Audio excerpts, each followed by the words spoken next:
Tonight, Obama fighting back, the former president calling out President Trump in a way that we have not seen before, slamming what he calls the, quote, bizarre and, quote, ridiculous allegations Trump made against him in the Oval Office just hours ago. So here's some of what Trump said.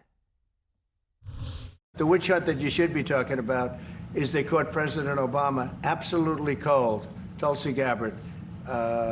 What they did to this country in 2016, starting in 2016, but going up to 2020 of the election.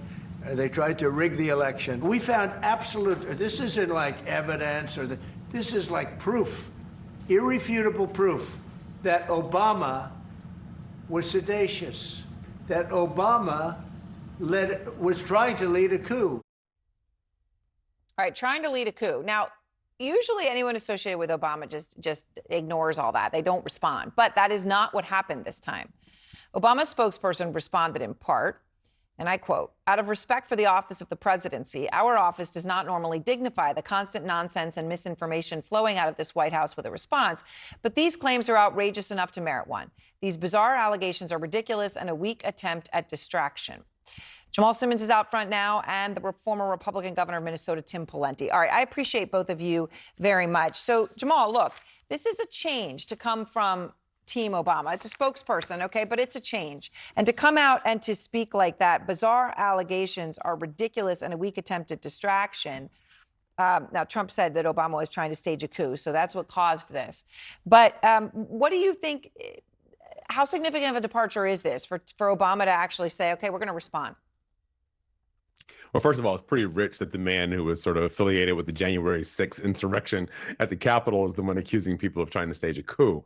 Obama, about a few days ago, came out and went after Democrats and said, it's time for Democrats to be, to speak up and to, not do so much navel gazing. He did that at a fundraiser. And so I think a lot of Democrats said, well, a lot of people are speaking up. They're marching, they're stepping up. And where are you at, President Obama? And so now I think we see President Obama stepping up too. And so he's stepping up and saying something to the American public. He refuses to sit back and allow Donald Trump to accuse him of leading a coup. And remember, it wasn't just what he said, Trump said in the Oval Office, President Trump said. He also released a video on his social media network showing Barack Obama being arrested in the Oval Office and carried out in handcuffs. It was an AI-generated video, right? Yeah. And maybe that was part of what prompted the actual response here. It is a change, all right, and it's a change coming from the former president, so it matters in that respect. And Governor Pawlenty, Speaker Johnson is now saying that he would not be opposed to subpoenaing Obama to testify before Congress over these allegations. Here he is. We have no concern about that. If it's uncomfortable for him, he shouldn't have been involved in overseeing this, which is what it appears to us has happened. There's a lot of allegations on the table. Our job is to go and follow each of those trails and to find out the truth. Obviously, that's coming in the context of the changing of the topic going on in Washington, especially with Johnson away from Epstein. But Governor, I'm curious as to whether you think Obama now taking a sharper tone and stepping up as opposed to being quiet and trying to take the high road, is it too little too late, or does it matter for Democrats?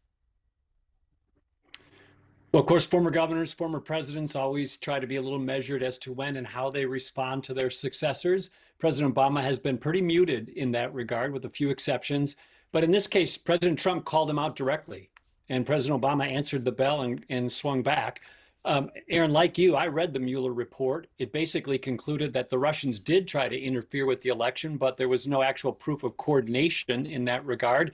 I'm not aware, nor have I seen any public reporting, that President Obama somehow ordered something inappropriate relative to that investigation. If Tulsi Gabbard or President Trump has that kind of evidence, then they should bring it forward. Otherwise, this seems like puffery.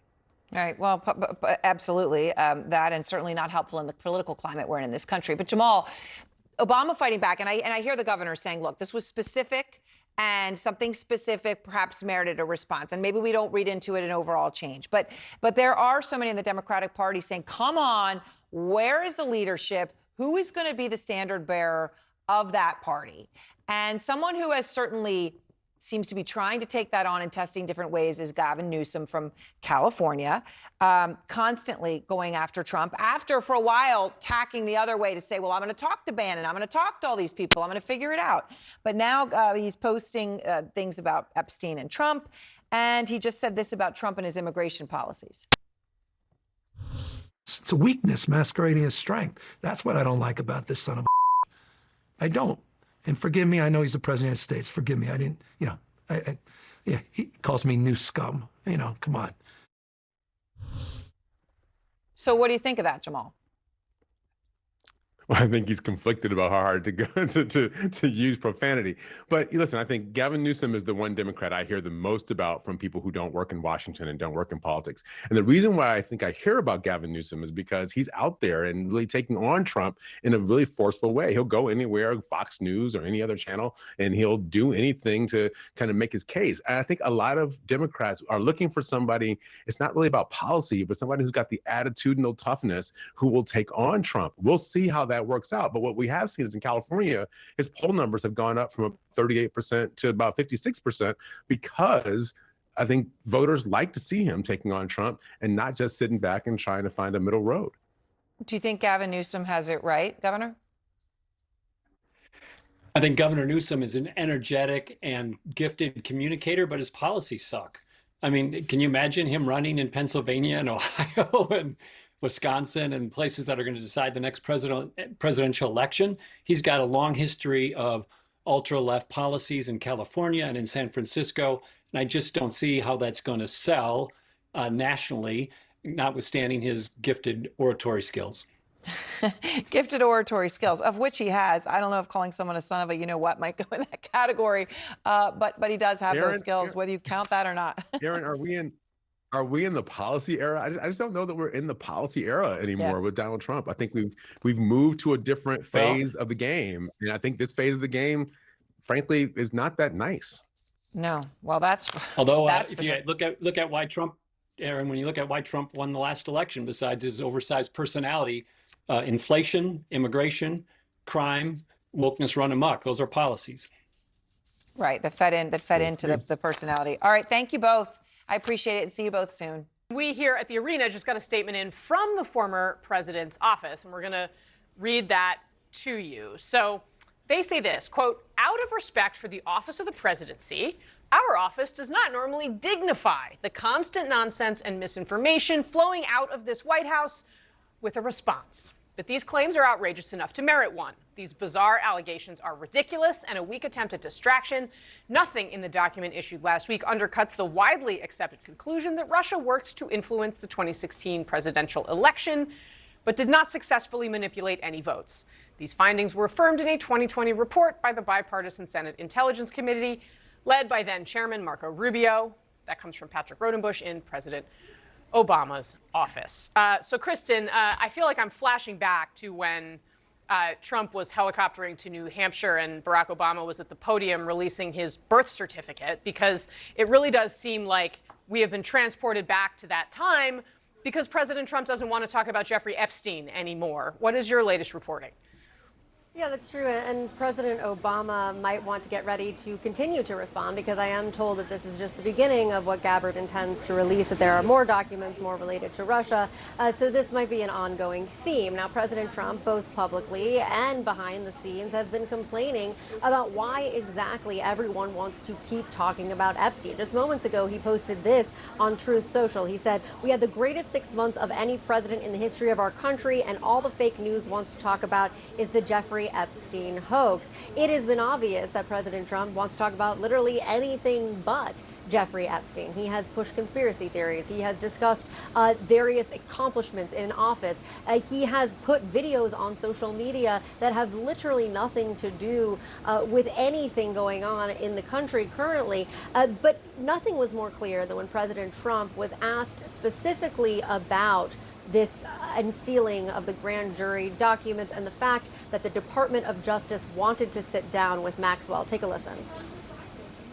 Yeah, I don't know about it, but I think it's something that sounds appropriate to do, yeah. Do you have any concern that your Deputy Attorney General, as your former attorney, would be conducting the interview, given... No, I have no concern. The witch hunt that you should be talking about is they caught President Obama absolutely cold, Tulsi Gabbard. What they did to this country in 2016, starting in 2016, but going up all the way going up to 2020 and the election.